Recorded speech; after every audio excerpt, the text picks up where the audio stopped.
पूरग्रस्तांच्या मदतीसाठी आता काँग्रेसचा देखील हात पाहायला मिळतो। पहिला ट्रक सोमवारी धाराशिवला रवाना होणार आहे। सतेज पाटलांनी जमा झालेल्या साहित्याची माहिती घेतली।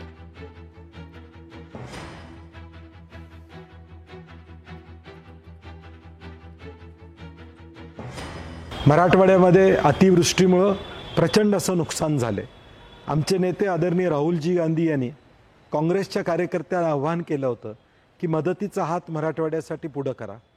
त्यानुसार कोल्हापूर जिल्हा काँग्रेस कमिटीनं कोल्हापुरातल्या जनतेला आवाहन केलं होतं की आपण मराठवाड्याला मदत करूया। मराठवाड्याच्या या अडचणीच्या काळामध्ये संकटामध्ये मदतीचा हात आपण देऊया आणि त्या दृष्टीनं तमाम कोल्हापूरकरांनी हजारो किट्स जिल्हा काँग्रेस कमिटीमध्ये पोच केलेले आहेत। उद्या 29 तारखेला हे सगळे किट धाराशिव जिल्ह्यामध्ये आम्ही पाठवणार आहोत। लोकशाही मराठी ऐका, पहा, जागरूक रहा।